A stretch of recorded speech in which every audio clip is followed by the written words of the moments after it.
الحمد للہ رب العالمین والعاقبۃ للمتقین والصلاة والسلام علی سید الانبیاء والمرسلین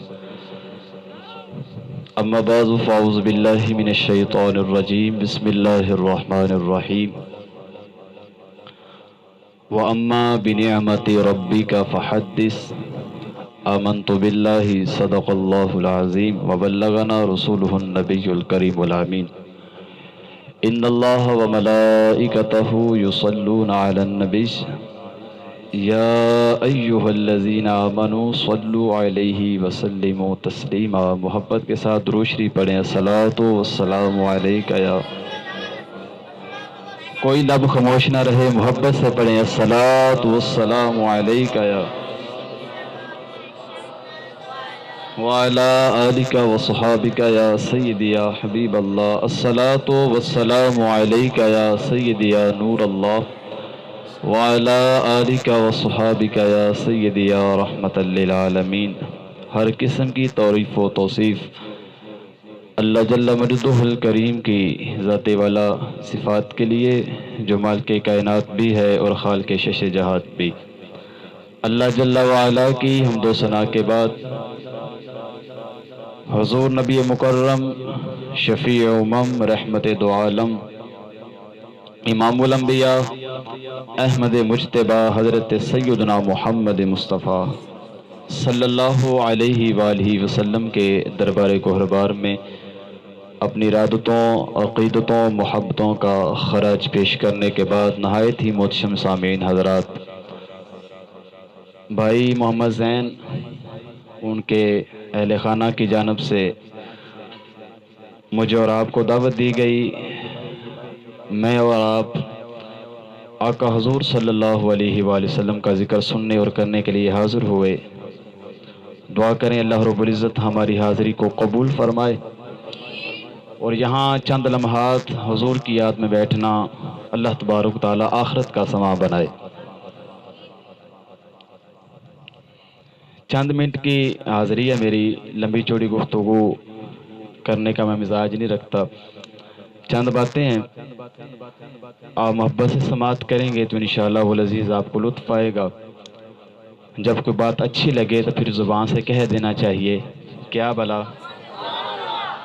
سبحان اللہ۔ یہ سبحان اللہ کہنا میرے خدا کی سنت ہے۔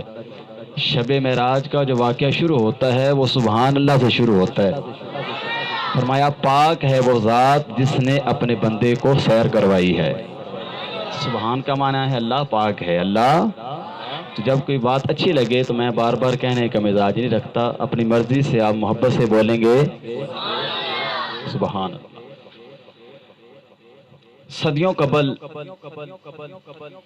حضور صلی اللہ علیہ وآلہ وسلم کی اس کائنات میں جلوہ گری ہوئی۔ 15ویں صدی چل رہی ہے، لیکن ماحول کی تازگی اور آپ کے چہروں پہ مسکراہٹ اور ہر طرف ایک خوشی کی جو لہر دوڑی ہے، یوں محسوس ہوتا ہے جیسے قریب ہی کو گزر کے گیا ہو۔ صدیوں قبل حضور کی ولادت ہوئی، لیکن ہر سال جب ربیع الاول شریف کا چاند طلوع ہوتا ہے، وہ چمکتا تو آسمان پہ ہے، لیکن اس کی چاند کی چمک سنی کے دل کو بھی چمکا دیتی ہے۔ صدیوں قبل حضور کی جلوہ گری ہوئی، لیکن ماحول کی تازگی بتاتی ہے جیسے کل ہی کو گزر کے گیا ہو۔ شاہ نصیر الدین نصیر نے کہا تھا کہ جدھر سے وہ ایک بار گزرے ہیں نصیر، جدھر سے وہ ایک بار گزرے ہیں نصیر، 1000 بار ادھر سے بہار گزری ہے۔ حضور کی ولادت 1400-1500 سال پہلے، لیکن آپ کے چہروں کی تازگی بتاتی ہے جیسے آج ہی حضور کی ولادت ہوئی ہو۔ اس طرح ہر بندہ خوش ہے۔ اعلیٰ حضرت نے کہا تھا کہ نثار تیری چہل پہل پہ ہزاریں عید ربیع الاول، سوائے ابلیس کے جہاں میں سبھی تو خوشیاں منا رہے ہیں۔ حضور کی ولادت ہے، ہمارے نبی کریم صلی اللہ علیہ وآلہ وسلم کی ولادت، تو یہ ہم حضور کا ذکر سننے اور کرنے کے لیے حاضر ہوئے۔ مطالع المسرات میں شرح دلائل الخیرات میں شیخ مہدی الفاظی لکھتے ہیں کہ حضور کا ذکر سن کے جس بندے کے سینے میں ٹھنڈ نہ پڑے اس کے سینے میں دھڑکنے والا دل کسی مومن کا دل ہی نہیں ہے۔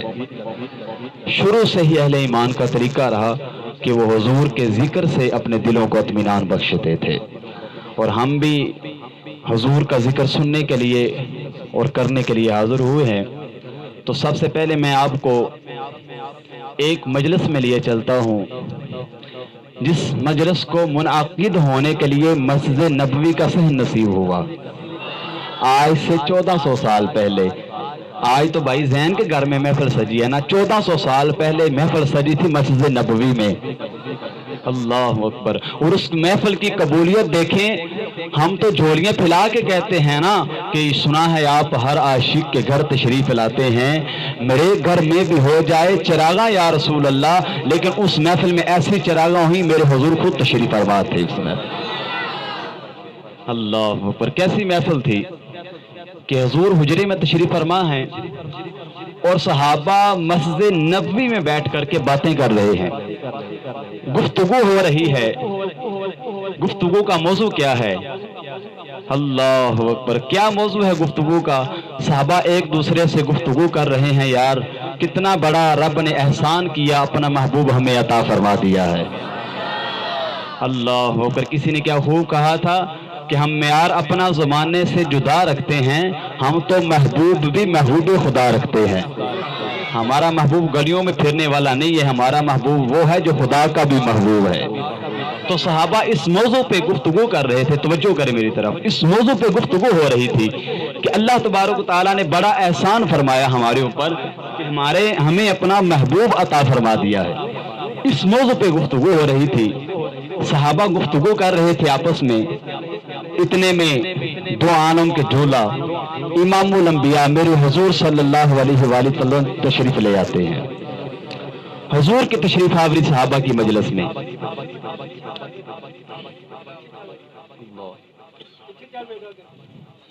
بس مہمان آتے رہیں گے، آپ میری طرف توجہ رکھیں۔ صحابہ کی مجلس ہے، حضور تشریف لائے۔ حضور نے آتے ہی سوال کیا، ما اجلسکم، اے صحابہ تمہیں کس چیز نے بٹھایا ہے یہاں پر؟ یہ یوں کہہ لیں کہ حضور نے سوال کیا کہ تمہارا یہ جلسہ کیسا ہے؟ آپ بیٹھے ہیں، آپ سے کوئی پوچھ لے کیسے بیٹھے ہو تو آپ تو کہیں گے نا خوشی ہے آمینہ کے لال کے تشریف لانے کی۔ تو صحابہ سے حضور نے پوچھا کہ ما اجلسکم، اے صحابہ تمہیں کس چیز نے بٹھایا ہے اور یہ تمہارا جلسہ کیسا ہے؟ تو صحابہ نے کیا کہا، ایک ایک لفظ پہ غور کریں۔ صحابہ کرتے ہیں، عرض کرتے ہیں، نذکر اللہ ونحمدہ علی ما ہدانا لدینہ ومن علینا بکا۔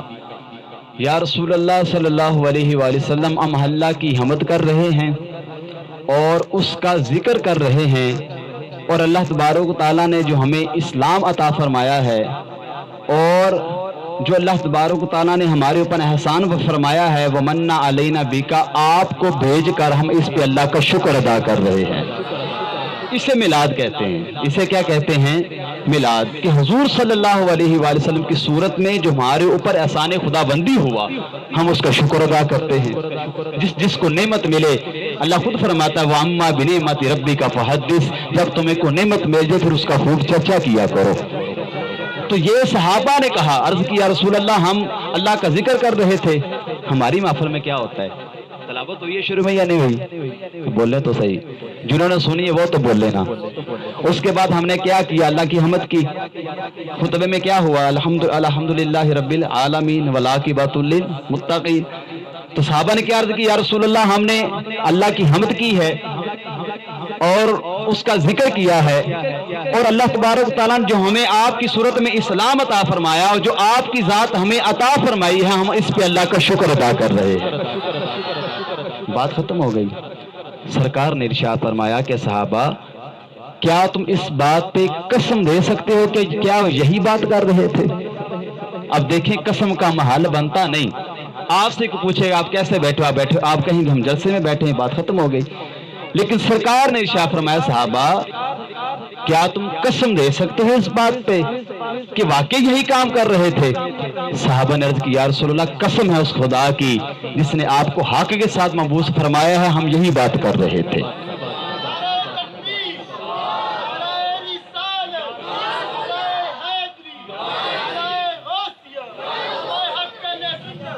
تو باقاعدہ صحابہ نے قسم دی، سرکار نے قسم لی، لیکن صحابہ کے چہرے پہ حیرت تو تھی نا، کہ کبھی ایسا معاملہ نہیں ہوا کہ سرکار قسم لیں۔ اس موقع پہ سرکار نے قسم اٹھائی ہے۔ ان کے چہرے پہ جو حیرت تھی، ان پہ چہرے پہ جو پریشانی کے اثار تھے، سرکار نے ان پریشانی کے اثار کو دور کرنے کے لیے ارشاد فرمایا صحابہ تمہاری قول کی صداقت پہ مجھے کوئی شک نہیں، مجھے پتا ہے تم سچ بولتے ہو، تمہاری قول پہ صداقت پر مجھے کوئی شک نہیں، لیکن جو میں نے قسم لی ہے نا اس کی وجہ پوچھو۔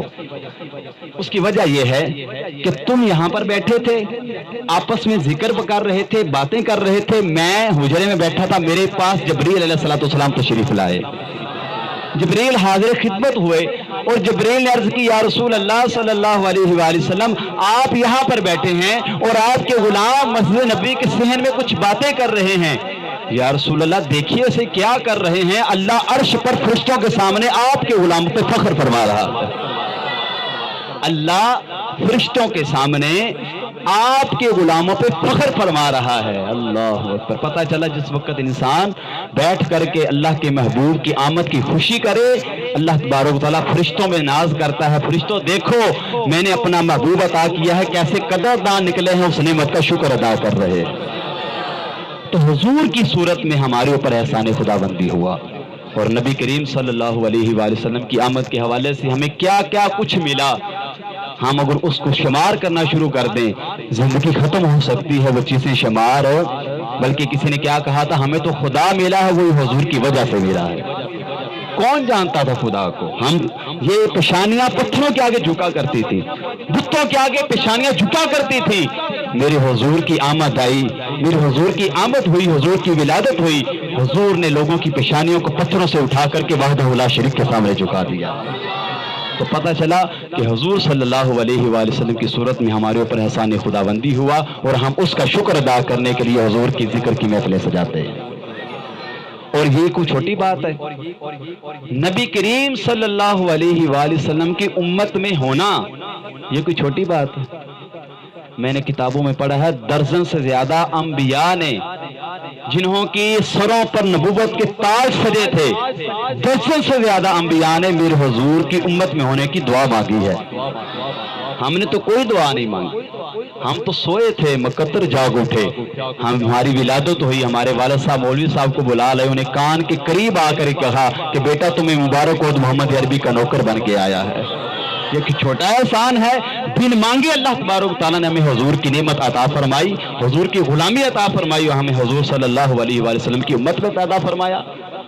آپ عرب کی تاریخ پڑھ کے دیکھیں، بحیرہ راہب ایک بوڑھا شخص ہے جس نے پچھلی کتابیں پڑھی ہوئی تھی، اور اس نے پڑھا تھا کہ اس روئے زمین کے اوپر خاتم النبیین صلی اللہ علیہ وسلم کی ولادت ہوگی۔ اس نے جس وقت یہ پڑھا تو دل میں شوق جاگا کہ میں بھی اس محبوب کا دیدار کروں گا۔ اب نہ جانے حضور کی ولادت کب ہونی ہے۔ وہ ہر روز جس وقت حجاب کی جانب سے شام کی طرف قافلے آتے ہیں، وہ پتھر کے اوپر اونچے پہاڑ کی ٹیلے کے اوپر بیٹھ کر کے حجاب کی طرف دیکھتا رہتا ہے۔ صبح سے لے کر شام تک اس کا یہی معمول ہے، صبح چڑھ جاتا ہے ٹیلے کے اوپر اور حجاب سے آنے والے جو قافلے ہیں ان کو دیکھتا رہتا ہے، اور شام کے وقت واپس آ جاتا ہے۔ اللہ، دن گزرتے گئے، مہینے گزرتے گئے، سال گزرتے گئے۔ اللہ، کسی نے کہا تھا نا کہ شب ہجر کی سختیاں کو اس سے جا کے پوچھے، تیری راہ تکتے تکتے جسے صبح ہو گئی، جسے شام ہو گئی۔ شب ہجر کی سختیاں کہ اس سے جا کے پوچھے، تیری راہ تکتے تکتے جسے صبح ہو گئی ہے۔ تو سارا دن اس کا یہی معمول رہتا۔ ایک دن ایسا ہوا کہ وہ شام کو واپس آتا تھا، صبح کے وقت جاتا، اونٹے چیلے کے اوپر بیٹھ جاتا، اور حجاب کی جانب سے جو قافلے آتے ہوتے ان کی طرف دیکھتا رہتا، اور شام کو واپس آتا۔ لیکن ایک دن ایسا ہوا کہ ابھی شام نہیں ہوئی تھی، جلدی واپس آ گیا۔ وہ جو بحیرہ راہب تھا جلدی واپس آیا، تو جو اس کو ماننے والے تھے انہوں نے سوال کیا کہ آج وظیفہ جلدی مکمل ہو گیا، تم جلدی آ گئے۔ اس نے کہا جس محبوب کا انتظار تھا وہ میرا مقصد حل ہو گیا ہے۔ کہا جلدی کرو، یہ جو حجاز کی جانب سے قافلہ آ رہا ہے نا، ہم نے اس قافلے کی دعوت کر دی ہے۔ قافلے کی اب مفسرین کرام نے لکھا اس بندے کو کیسے پتا چلا، قافلے تو روزانہ آتے تھے، اسے کیسے پتا چلا کہ اس قافلے کے اندر آخر الزمان نبی موجود ہیں؟ روایات میں آتا ہے اس نے اپنی آنکھوں سے دیکھا، وہ قافلہ جہاں جہاں سے گزرتا تھا اللہ تبارک تعالیٰ کی مخلوق جو درخت تھے اس قافلے کو سجدہ کر رہے تھے۔ مشرق کی جانب جو درخت تھے مغرب کی طرف، شمال کے جو درخت تھے جنوب کی طرف، گویا جہاں جہاں سے وہ قافلہ گزر رہا تھا درخت اس کو سجدے کر رہے تھے۔ وہ فوراً نیچے اترا، اس میں اپنی کتابوں میں پڑھا تھا کہ آخر الزمان نبی آئے گا، اس کا یہاں سے گزر ہوگا اور فرشتے اور جو درخت ہیں اس کو سجدہ کریں گے۔ تو اس نے کہا کہ اپنے ماننے والوں کو کہ ہمارا مقصد پورا ہو گیا، جلدی کرو، کھانا تیار کرو، یہ جو قافلہ آ رہا ہے ہم نے ان کی دعوت کر دی ہے۔ اب کھانا تیار ہونے لگا، قافلہ گزرنے لگا تو بحیرہ راہب آگے بڑھا اور کہا کہ بھائی رک جاؤ، کھڑے ہو جاؤ یہاں پر، ہم نے آپ کی دعوت کی ہے اور آپ نے کھانا ہماری طرف سے کھا کر کے جانا ہے۔ وہ حیران تو ہوئے کہ ہم پہلے بھی تو گزرا کرتے تھے، اس نے کبھی پانی بھی نہیں پوچھا اور آج کہہ رہا ہے کہ میں کھانا کھلاؤں گا، اور مسافر کو ویسے بھی کھانا مل جائے تو بڑا خوش ہوتا ہے۔ سمجھتے میری بات آپ؟ بڑا خوش ہوتا ہے مسافر، کھانا مل جائے۔ انہوں نے کہا کہ ٹھیک ہے بھائی، کھانا تیار ہو رہا ہے، اور وہ جو تمام قافلے والے ایک جگہ پہ بیٹھ گئے، کھانا تیار ہوا۔ بحیرہ راہب نے دسترخوان لگوائے، ایک درخت کی چھاں کے نیچے، بڑا درخت تھا، اس کے سائے کے نیچے دسترخوان لگوائے، سب کو بلایا کہ بھائی آ جاؤ کھانا کھاؤ۔ تمام لوگ جمع ہوئے۔ بحیرہ راہب جس وقت لوگوں کے پاس آیا تو دیکھ رہا تھا سب کے چہروں کی طرف، جیسے کوئی بندہ کوئی چیز ڈھونڈ رہا ہوتا ہے، ایسے سب کے چہروں کو دیکھ رہا تھا۔ اس نے پوچھا کہ بتاؤ تمہارے اندر سے کوئی آدمی رہ تو نہیں گیا؟ انہوں نے کہا کہ نہیں صاحب آ گئے۔ انہوں نے کہا نہیں سچ بتاؤ کہ تمہارا کوئی آدمی رہ تو نہیں گیا؟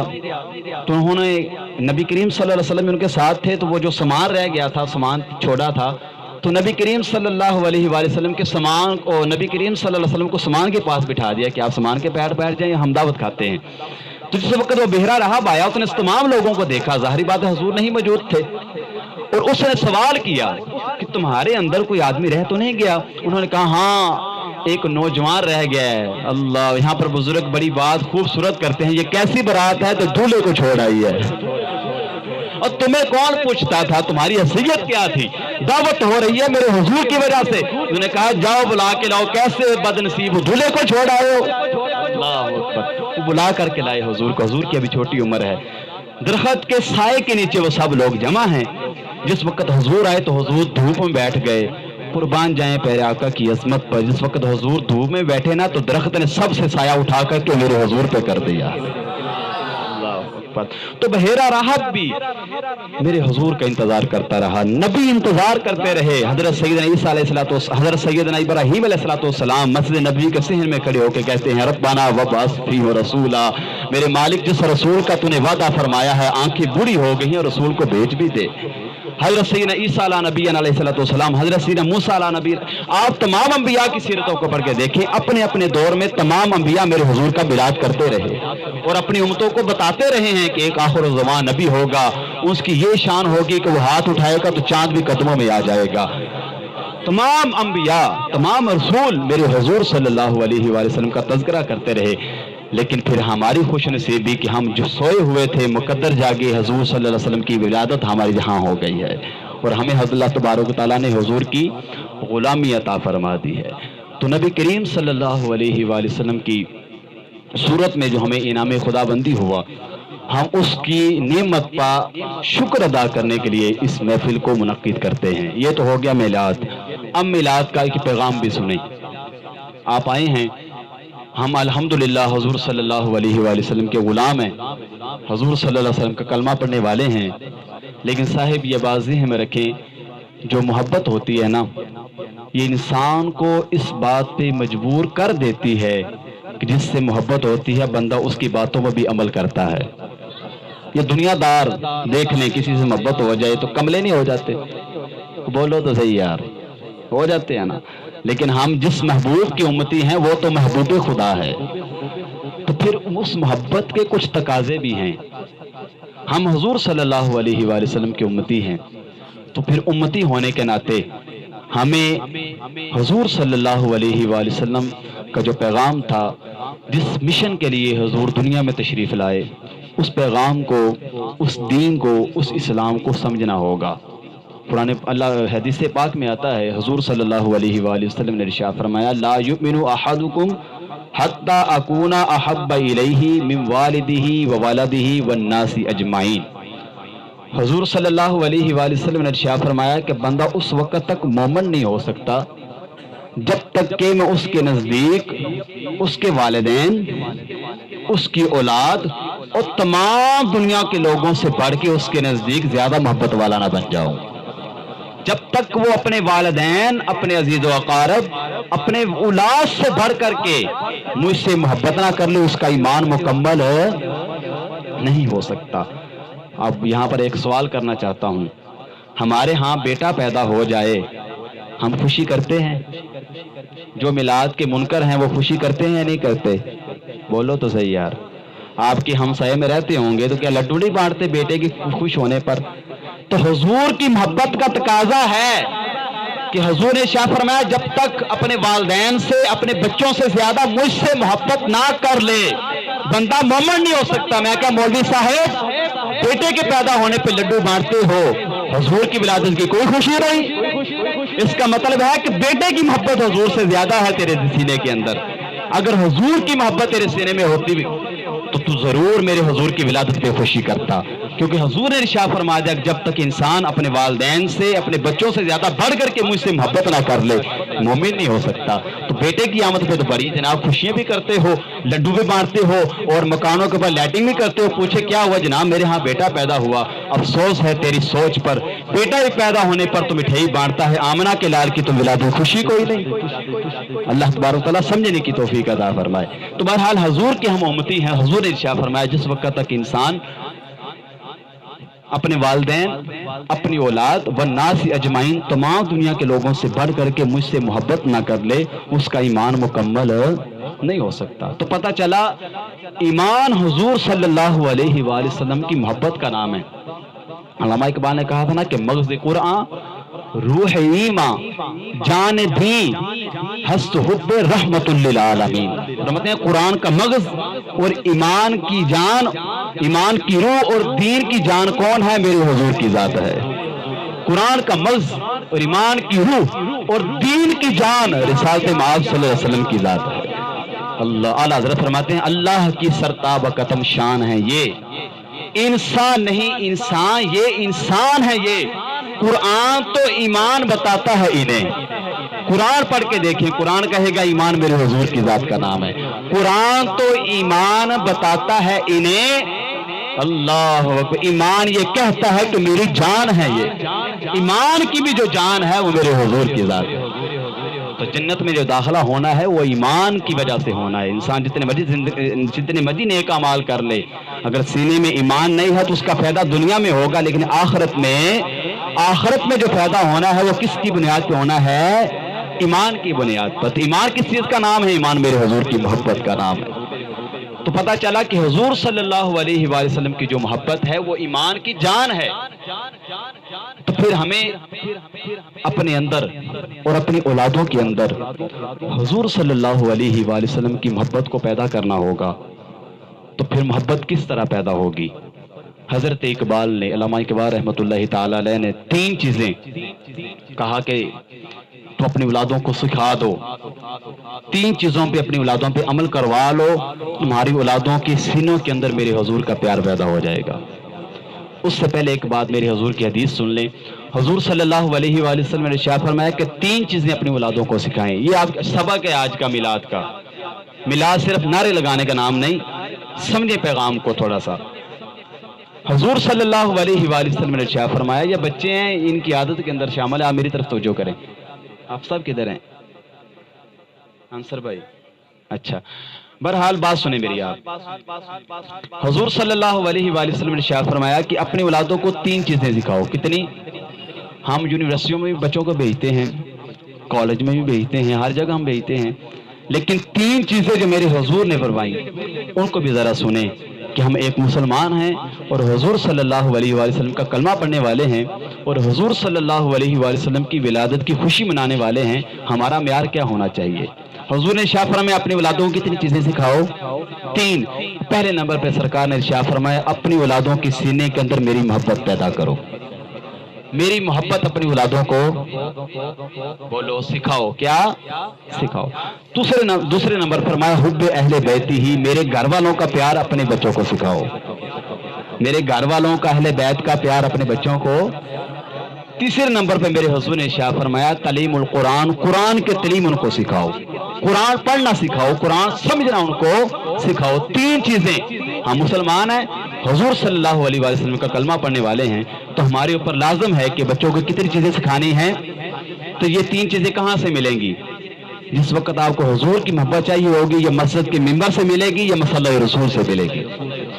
کالج یونیورسٹی میں حضور کی محبت نہیں مل سکتی آپ کو، خالصتاً جو حضور کا پیار آپ کو چاہیے ہے، جو محراب رسول سے ملے گا یا مصلی رسول سے آپ کو ملے گا۔ ہمیں یہاں سوچنا چاہیے کہ ہمارا مسجد کا محراب و ممبر ہے، اس کے ساتھ کتنا تعلق ہے ہمارا۔ ہم تو جمعے والے دن اس وقت جاتے ہیں جس وقت کتاب ختم ہو چکا ہوتا ہے اور امام خطبے کے لیے کھڑا ہو جاتا ہے، حالانکہ یہ چیز کہاں سے ملنی تھی؟ محراب سے۔ یہ چیز کہاں سے ملنی تھی؟ مصلی رسول سے، لیکن ہماری توجہ اس طرف نہیں۔ لیکن حضور نے کیا ارشاد فرمایا کہ پہلے نمبر پر اپنی اولادوں کو میرا پیار سکھائیں، دوسرے نمبر پر میرے اہل بیت کا پیار سکھائیں، تیسرے نمبر پر تعلیم القرآن، جو قرآن کی تعلیم ہے صحیح معنوں میں وہ تمہیں وہ بھی تمہیں یا ممبر رسول سے ملے گی یا مصلی رسول سے ملے گی۔ ٹھیک ہے اسکولوں میں بھی پڑھایا جاتا ہے، لیکن جو اصل آپ چاہتے ہیں نا قرآن کی روح، جو حقیقت میں جو قرآن کا مقصد ہے، وہ تمہیں عالم دین ہی سمجھا سکتا ہے۔ جس نے رسول اللہ کا دین پڑھا ہو، جس کے سینے میں رسول اللہ کا دین ہو، وہ تمہیں بتائے گا کہ اس حدیث کا مطلب کیا ہے۔ آج لوگ ایک حدیث کو اٹھا کر کے باغی پھرتے ہیں، جناب اس حدیث دیکھو نہیں، سرکار نے کہا ہے کہ ہر بدعت جناب گناہ ہے، دیکھو نا یہ آپ بدعت کر رہے ہیں، میلاد منا رہے ہیں۔ میں کہ اللہ کے بندے تو نے خود حدیث پڑھی ہے، کاش کسی عالم دین کے سامنے بیٹھ کے پڑھی ہوتی، تمہیں پتہ چلتا ہے کہ اس بدعت سے کیا سی بدعت مراد ہے۔ بہرحال میرا یہ موضوع نہیں، تو 3 چیزیں اپنی اولادوں کو سکھائیں۔ پہلے نمبر پر حضور کا پیار۔ اب سوال یہ پیدا ہوتا ہے کہ ہم نے اپنی اولادوں کے سینوں میں حضور کا پیار پیدا کیسے کرنا ہے؟ آپ یہاں پر بیٹھے نیت تو کر لیں گے کہ قاری صاحب نے یار بڑی اچھی بات کی ہے کہ حضور کی حدیث بھی ہے، ہم حضور سے محبت کرتے ہیں، تو جس سے محبت ہوتی ہے بندہ اس کی باتوں پر بھی عمل کرتا ہے۔ لیکن یہ سوال ہے میرے بھائی، میں اپنے آپ سے کر رہا ہوں، آپ بھی سن رہے ہیں، کہ اگر میں چاہتا ہوں میرے بیٹے کے اندر حضور کا پیار پیدا ہو جائے، میرا بیٹا عاشق رسول بن جائے، سنتوں کا پابند بن جائے، تو پھر کرنا کیا ہے؟ کس طرح حضور کی محبت پیدا ہوگی؟ آؤ حکیم الامت علامہ اقبال، جنہیں امت کا حکیم کہا جاتا ہے، حکیم اسے کہتے ہیں جو نبض پھڑ کے پاس بتا دیتا ہے کہ اس کے اندر بیماری کون سی ہے اور اس کا علاج کیا ہے۔ تو علامہ اقبال کو حکیم الامت کا لقب ملا کہ امت کی بیماری کو بھی سمجھتے ہیں اور اس کے علاج کو بھی سمجھتے ہیں۔ تو کہا اگر سن لو، اگر تم چاہتے ہو کہ ہماری اولادوں کے سینوں میں حضور کا پیار پیدا ہو جائے، تو پہلے نمبر پر فرماتے ہیں اپنی اولادوں کو میرے حضور کی ذات پہ درود پڑھنا سکھا دو۔ اللہ کتنا وزنی لفظ ہے۔ فرمایا کہ اگر تم چاہتے ہو کہ حضور صلی اللہ علیہ وآلہ وسلم کی محبت ہمارے بچوں کے سینوں میں پیدا ہو جائے، تو پہلے نمبر پہ کیا کرنا ہے؟ یہ آپ کو بولنا پڑے گا۔ کیا کرنا ہے؟ درود شریف سکھا دیں۔ کس طرح سکھائیں گے یار؟ اپنے گھروں میں محفل کا انعقاد کریں، پیر کا دن رکھ لیں، جمعرات کا دن رکھ لیں، جمعے کا دن رکھ لیں، اور اس دن کوئی کام نہیں، بیٹے بچوں کو پاس بٹھائیں اور تھوڑے سے شمارے جو کھجوروں کی گٹکیں ہوتی ہیں وہ نہیں ہے تو تسبیح ہاتھوں میں پکڑا دیں اور کہیں بیٹا پڑھو الصلاۃ والسلام علیک یا رسول اللہ۔ خدا کی قسم آپ فرش پر بیٹھ کے درود پڑھ رہے ہوں گے، اللہ تبارک و تعالیٰ عرش پر خوش ہو رہا ہوگا، اور حضور صلی اللہ علیہ وسلم اپنے مزار میں خوش رہے ہوں گے کہ کیسا امتی ہے، چھوٹے بچوں کی ابھی تو زبان میں لڑ کھڑاتی ہے، یہ میرا نام سکھا رہا ہے۔ یہ باتیں رسمی نہیں ہیں، نیت کریں دل کے اندر کہ صرف زیادہ 15 منٹ بیٹھ جائیں ہفتے کے اندر، یہ نہیں ربیع الاول شریف، ساری زندگی یہ معمول بنا لیں کہ ہفتے کے اندر ایک دن ایسا رکھیں، اپنی بیوی کو اپنے بچوں کو پاس بٹھائیں اور کہیں بیٹا آج ہم نے کچھ نہیں کرنا، صرف اپنے محبوب کی ذات پہ درود پڑھنا ہے، اور اس کا پھر عملی نتیجہ یہ ہوگا آپ درود پڑھ رہے ہوں گے اور آپ کے بچوں کی آنکھوں سے بھی آنسو روا ہو رہے ہوں گے۔ یہ حقیقی نتیجہ ہے درود شریف کا۔ تو علامہ اقبال فرماتے ہیں کہ پہلے نمبر پر اپنے بچوں کو نبی کی ذات پہ کیا کرنا ہے؟ درود پڑھنا سکھانا ہے۔ کیا کرنا ہے؟ دوسرے نمبر پر علامہ اقبال فرماتے ہیں کہ اگر تم چاہتے ہو تمہاری اولادوں کے سینوں میں حضور کا پیار پیدا ہو جائے تو حضور صلی اللہ علیہ وآلہ وسلم کے معجزات اپنی اولادوں کو سنایا کرو. حضور کے معجزات یقین کریں احادیث کی کتابیں بڑی پڑی ہیں. خصائص الکبریٰ کتاب 3 جلدوں پہ میرے حضور کے معجزات لکھے ہوئے ہیں. سیرت کی کوئی بھی کتاب آپ اٹھا کے کوئی بھی سیرت کی کتاب اٹھا کے دیکھ لیں آپ کو جگہ جگہ میرے حضور کے معجزات ملیں گے. اپنے بچوں کو بٹھائیں کہ بیٹا جس نبی کا ہم نے کلمہ پڑھا ہے نا، توجہ کریں یار آخری باتیں، جس نبی کا ہم نے کلمہ پڑھا ہے، جس نبی کے ہم غلام ہیں، اس نبی کی شان یہ ہے کہ دیکھا بیٹا میں ہاتھ اٹھاؤں تو چاند نہیں ہل رہا، لیکن اس نبی کا ہاتھ اٹھتا ہے تو چاند سلامی کرنے قدموں میں آ جاتا ہے. یہ حضور کا معجزہ ہو گیا. کوئی دیر لگی ہے بھائی؟ گھر میں ایک سیرت کی کتاب رکھ لیں اور ایک معجزہ 8ویں دن ضرور اپنے بچوں کو سکھائیں. بیٹا جس نبی کے ہم غلام ہیں نا، اللہ حدیبیہ کے مقام پر صحابہ حضور کی بارگاہ میں آتے ہیں تھیلا چمڑے کا لے کر کے، عرض کی یا رسول اللہ پانی ختم ہو چکا، جانور پیاس سے دلک رہے ہیں، یا رسول اللہ کرم نوازی فرما دیجئے، کوئی مہربانی فرمائیے، ہم خود بھی پیاسے ہیں، وضو کی بھی حاجت ہے. صحابہ فرماتے تھوڑا سا پانی چمڑے کے اندر موجود تھا. میرے حضور نے ید اللہ والا ہاتھ چمڑے کے اندر رکھا. صحابہ فرماتے ہیں ہم نے اپنی آنکھوں سے دیکھا کہ حضور کی انگلیوں سے پانی کے چشمے جاری ہو جاتے ہیں.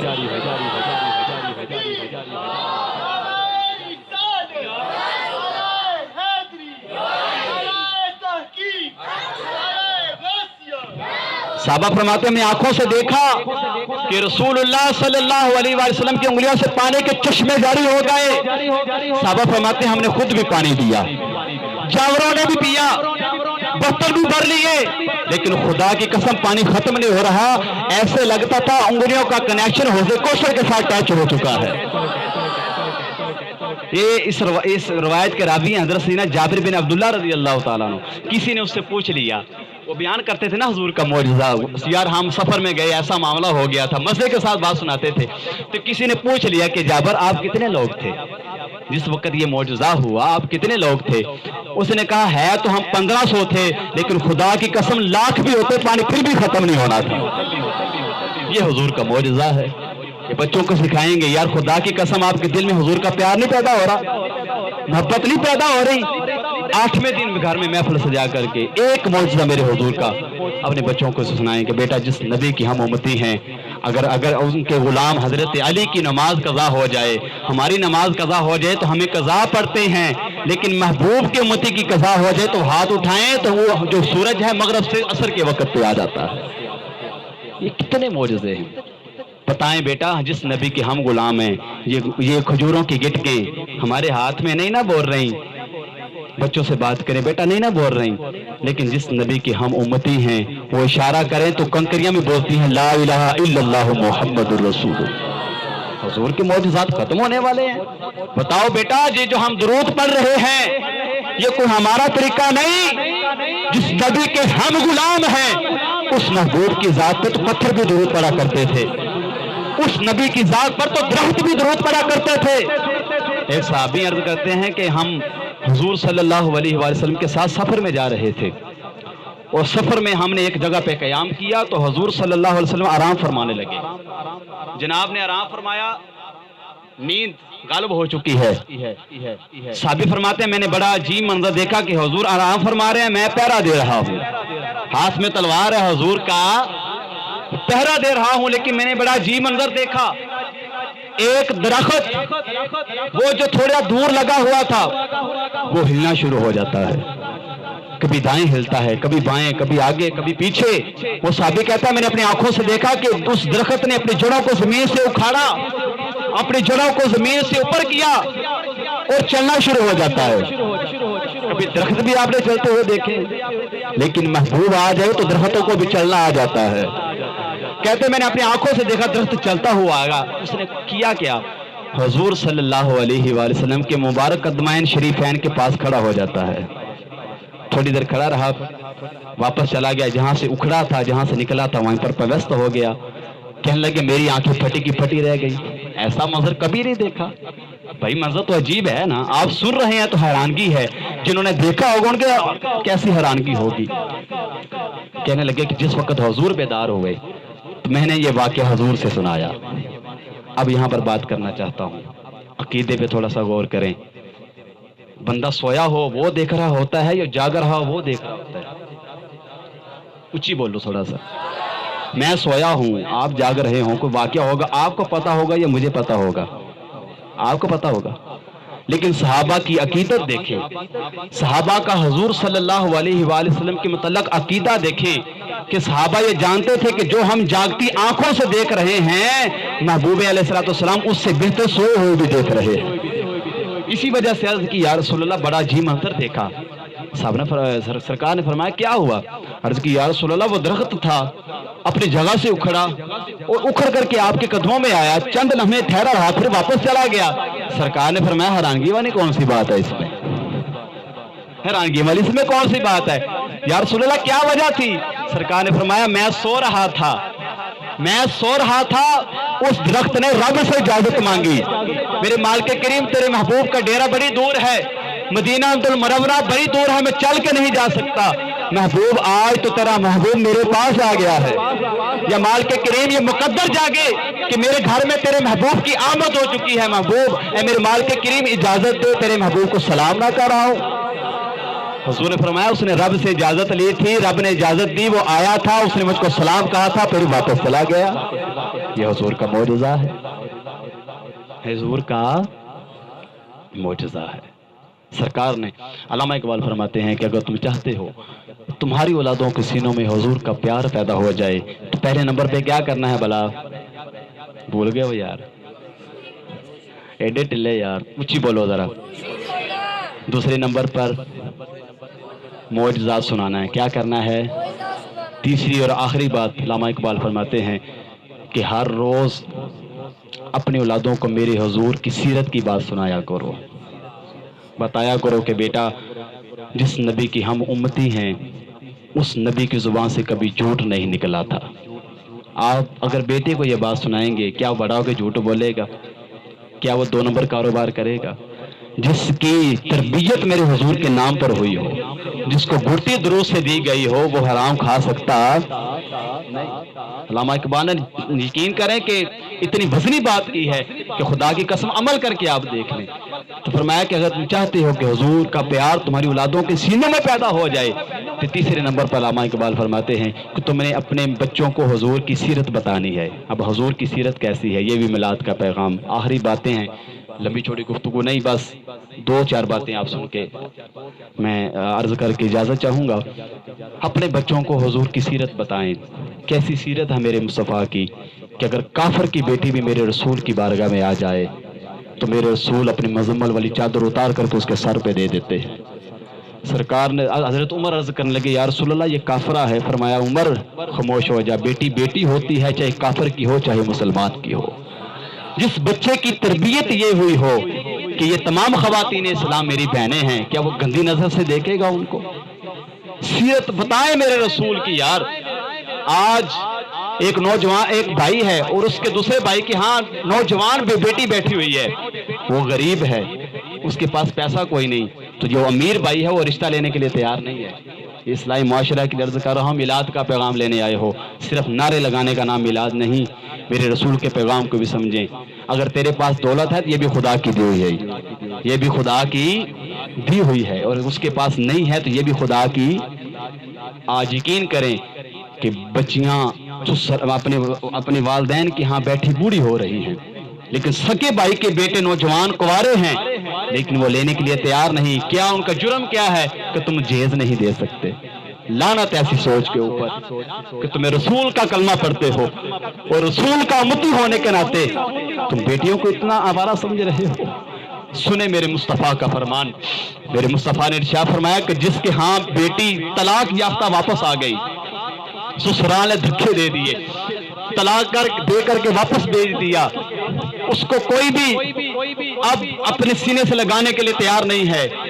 میرے رسول نے ارشاد فرمایا جو باپ اس بیٹی کی پرورش کرے گا, اس کو کھانا کھانے کے لیے دے گا, اس کو کپڑے پہنائے گا, اس کی ضرورتوں کا اہتمام کرے گا, میرے مصطفیٰ ارشاد فرماتے ہیں کل بروز قیامت وہ وہ باپ جس وقت جہنم میں جا رہا ہوگا یہ جو بیٹی ہے درمیان میں دیوار بن جائے گی اور مالک کریم سرو کر دے کہ میرے مالک میں ان کو جہنم میں نہیں جانے دوں گی. میرے مالک کریم مجھ کو سسرال نے دھکے مار کر کے نکال دیا تھا, معاشرہ مجھ کو حقیر سمجھتا تھا, ان لوگوں نے میری پرورش کی تھی, تیری رضا کی خاطر کبھی حقارت کی نگاہ سے بھی نہیں دیکھا تھا. میرے مالک میں جہنم میں نہیں جانے دوں گی. میرے حضور نے ارشاد فرمایا اللہ اس بیٹی کی سفارش پہ, اس بیٹی کے کہنے پہ اس باپ کو بھی بخش دے گا, اس بھائی کو بھی بخش دے گا. میلاد کا پیغام لینے آئے ہو تو سنیں میرے مصطفیٰ کی حدیث. آج بیٹی کسی کے ہاں پیدا ہو جائے, میں نے دیکھا ہے چہرے بدل جاتے ہیں, اپنی زوجہ کو دھمکیاں دی جاتی ہیں کہ ایدا بیٹی پیدا ہوئی میں طلاق دے دوں گا. لفظ میں نے سنے ہیں, منبر رسول پہ بیٹھا ہوں, اگر آئندہ بیٹی پیدا ہوئی تو طلاق دے دوں گا. اور بھائی کس نبی کا تو کلمہ پڑھنے والا ہے, اس نبی کا تو کلمہ پڑھنے والا ہے جس کے بارے میں, جو بیٹیوں کے بارے میرے حضور نے ارشاد فرمایا کہ جس نے 2 بیٹیوں کی پرورش کی خدا کی رضا کی خاطر, اس کے ہاں بیٹیاں پیدا ہوئیں, اس نے خدا کی رضا کی خاطر ان کی پرورش کی, ان کی تربیت کی, اچھے طریقے سے ان کو بہنا دیا, نکاح کر دیا ان کا. میرے رسول نے ارشاد فرمایا کل قیامت کا دن ہوگا جس وقت میں جنت میں جا رہا ہوں گا, میرے ساتھ جنت میں اس طرح ہوگا جس طرح یہ 2 انگلیاں ملی ہوئی. رسول کا پیغام. میرے مصطفیٰ کا میلاد منانے والوں کبھی بیٹیوں کو حقیر نہ سمجھیں. خدا کی قسم یہ خدا کی رحمت کا سایہ ہیں. میرے گھر میں بیٹی ہے اور خدا کی قسم میں بارہا یہ آزما چکا ہوں, واقعی میرے لیے خدا کی رحمت بن کے آئی ہے. منبر رسول پہ بیٹھا ہوں, خدا کی قسم میں آزما چکا ہوں کہ واقعی یہ خدا کی رحمت بن کے آئی ہے. میرے استاد ایک مکرم فرما رہے تھے کہ بیٹا جس وقت تمہاری دعا قبول نہ ہو, کوئی دعا ہوتی ہے نا قبول نہیں ہو رہی ہوتی, ہم اپنی زندگی کا پریکٹیکل واقعہ فرماتے ہیں کہ جس وقت میرے ہاں بیٹی پیدا ہوئی تو ننے ہاتھ اٹھا کے 3-4 سال اس کی عمر تھی, تو میرے استاد فرماتے ہیں وہ میرے لیے دعا کیا کرتی تھی کہ میرے مالک کریم ہمارا گھر بڑا دور ہے, فوٹا باز کے رہنے والے ہیں, تو ادھر امامت کرتے ہیں ادھر کچہری والی مسجد بلال میں, قاری عبد الوحید نوری صاحب ان کا نام, آپ جانتے ہوں گے ان کو. تو وہ فرمانے لگے کہ ہمارا گھر ہے فوٹا باز. تو بچی نا نے ہاتھ اٹھا کے کہنے لگی کہ یا اللہ ہمارا گھر بڑا دور ہے تو میرے پاپا کو گاڑی دے دے, میرے پاپا کو گاڑی دے دے. دوسری یہ دعا مانگا کرتی تھی کہ میرے یا اللہ یا مالک کریم میرے بابا کو اپنے محبوب کے دربار کی حاضری عطا فرما دے. جب بندہ بچوں کے سامنے روتا ہے نا تو بچے پوچھتے تو ہیں نا کہ ابا جان آپ کیوں رو رہے ہیں, آپ کی پریشانی کیا ہے. تو ظاہری بات ہے جس معیار کا بندہ ہوتا ہے اپنی پریشانی عرض کرتا ہے, تو وہ ہر وقت تڑپتے رہتے تھے کہ حضور کے دربار کی حاضری نصیب ہو جائے. تو فرمانے لگے کہ یہ 2 دعائیں میری بیٹی نے میرے حق میں مانگی, خدا کی قسم اللہ نے گاڑی بھی دی ہے اور دربار رسالت مآب کی 2 مرتبہ حاضری بھی عطا فرما دی. استاد میرے فرمایا کرتے تھے کہ بیٹا جس وقت دعا قبول نہ ہو رہی ہو, یہ اللہ کی اتنی بڑی رحمت ہے, اس کو سامنے بٹھا کے اس کا واسطہ دے کے رب سے مانگو, میرا رب خالی دامن نہیں لٹا سکتا. اللہ تمہاری دعاؤں کو مستجاب فرمائے گا. یہ میلاد والے مصطفیٰ کا پیغام ہے. بیٹیوں کے ساتھ شفقت کریں, بیٹیوں کے ساتھ محبت کریں. یہاں تک کہا گیا کہ جس وقت تم باہر سے کوئی چیز لے کر کے آؤ, گھر میں بیٹے بھی ہیں بیٹے بھی ہیں اور بیٹیاں بھی ہیں. میرے حضور اتنے نازک مزاج ہیں. میرے حضور نے ارشاد فرمایا جس وقت باہر سے کوئی چیز لاؤ گھر میں تو سب سے پہلے بیٹیوں کو دیا کرو. لیکن ہمارے ہاں اس کا الٹ ہوتا ہے. اس کا میرے صاحب یہ میلاد والے مصطفیٰ کا پیغام. آج ہم نے اپنا گھر لائٹوں سے سجا لیا. میلاد کی آمد ہے, ہر بندہ لائٹیں لگا رہا ہے, لیکن میں نے اپنے گھر کے اوپر لائٹیں لگائی ہیں, میرے ہمسائے میں ایک بندہ بھوکا سو گیا ہے. یا بھائی کس کام آئے گی یہ لائٹیں؟ میلاد والے مصطفیٰ کا پیغام سمجھیں. میرے مصطفیٰ کریم نے ارشاد فرمایا کہ جس کا ہمسایہ بھوکا سو گیا وہ تو مومن ہی نہیں. آج میری لائٹیں کس کام آئیں گی؟ میں اس کا انکار نہیں کرتا, لائٹیں بھی لگائیں, بلکہ میں یہ کہتا ہوں صرف لائٹوں تک محدود نہ رہیں, اپنے دل میں نام محمد کا چراغا کریں. یہ لائٹیں صرف ہماری چھتوں پر نہ رہ جائیں, ان لائٹوں کی روشنی ہمارے دل میں بھی پہنچنی چاہیے. دل کے ایک ایک انگ پہ نام محمد کا اجالا کریں صلی اللہ ہو. تو اس لحاظ سے میرے حضور کا یہ پیغام ہے, اس کو سمجھنے کی کوشش کریں. بیواؤں کے کام میرے حضور آیا کرتے تھے. آخری بات, ایک بچہ تھا نا مکہ المکرمہ میں, تو اس کا باپ فوت ہو گیا, چھوٹا بچہ تھا یتیم, تو کاروبار بھی نہیں کر سکتا تھا, تو غریب اتنے تھے کہ والدہ کے جسم پہ پہننے کے لیے کپڑا تھا وہ بھی پھٹ چکا تھا. جگہ جگہ سے لباس پھٹ گیا. بچہ چھوٹا تھا, جذبات قابو نہ آئے تو کہنے لگا کہ ماں میرا چچا بڑا امیر ہے, تو میں ان سے جا کر کے آپ کے لیے لباس نہ مانگ لاؤں, لباس کے لیے کوئی درہم کو پیسہ نہ مانگ لاؤں, یا والدہ محترمہ آپ کا جو ننگا جسم ہے مجھ سے برہنہ دیکھا نہیں جاتا. تو والدہ نے کہا کہ بیٹا ٹھیک ہے چلے جاؤ. تو وہ جس وقت اپنے چچا کے پاس گیا تو چچا کٹر قسم کا کافر تھا, تو اس نے پیسے کیا دینے تھے دھکے مار کر کے گھر سے باہر نکال دیا. فذالک الذی یدعو الیتیم, اس کی مشاہد قرآن نے کی ہے کہ اہل عرب یتیموں کو دھکے دیا کرتے تھے. فذالک الذی یدعو الیتیم, اللہ اکبر, اس نے دھکے دے کر کے باہر نکال دیا. تو روتا ہوا واپس آیا, دل میں بڑی پریشانی تھی کہ خالی ہاتھ جا رہا ہوں. روتا ہوا آ رہا تھا تو کسی نے پوچھا کہ بیٹے کیا وجہ ہے تمہاری, کیا پریشانی, کیوں رو رہے ہو؟ تو اس نے کہا کہ اس طرح والدہ کے جسم پہ پہننے پر کپڑا بھی نہیں ہے, اور میں اپنے چچا سے مانگنے کے لیے گیا تو اس نے دھکے مار کے باہر نکال دیا ہے. تو بندہ میرے حضور کے ماننے والا تھا, اس نے کہا ایک ایسی بارگاہ نہ بتاؤں کہ جہاں سے دھکے نہیں ملتے دلاسا ہی ملتا ہے. جاؤ مدینہ المنورہ میں مسجد نبوی میں میرے محبوب بیٹھے ہیں, جو چیز مانگو گے وہ عطا فرما دیتے ہیں. بچہ بڑا سیانا تھا, اس نے کہا میں ویسے نہیں جاؤں گا, پہلے ماں سے اجازت لوں گا, پہلے ماں سے اجازت لوں گا. والدہ کے پاس آیا, کہا ماں چچا نے دھکے مار دیے جیسا آپ نے کہا تھا, لیکن ایک محبوب ایک کریم ذات کے بارے پتہ چلا ہے کہ ایک شخص مکہ المکرمہ میں آیا ہے, جو بھی کچھ بھی اس سے مانگا جائے وہ کبھی خالی, لیکن ایک شرط یہ ہے کہ اس کا دین جو ہے وہ ہمارا دین نہیں ہے. وہ بتوں کو برا بھلا کہتا ہے, ہم تو بتوں کو اپنا خدا مانتے ہیں, وہ بتوں کو برا بھلا کہتا ہے. تو ماں نے کہا کہ نانا بیٹا ہم نے اس کے پاس نہیں جانا, ہم بڑے وفادار ہیں اپنے دین کے ساتھ, ہم کبھی بھی دین کے نام پہ سودا نہیں کر سکتے, نہیں جانا. تو بچہ بڑا سیانا تھا, عرض کی والدہ محترمہ میں آپ سے وعدہ کرتا ہوں اس کے پاس تو ضرور جاتا ہوں لیکن اس کا دین قبول نہیں کروں گا, اس کا دین, یہ آپ سے میرا وعدہ رہا. آپ کا جو جسم مجھ سے دیکھا نہیں جا رہا, میں جاتا ہوں اس کو پہلے کہہ دوں گا کہ بھائی آپ کا دین میں نے قبول نہیں کرنا, لیکن میں چادر لینے کے لیے آیا ہوں. وہ بچہ گیا اور حضور صلی اللہ علیہ وآلہ وسلم مزمل کی چادر اوڑھ کر کے مسجد نبوی میں تشریف فرما ہے.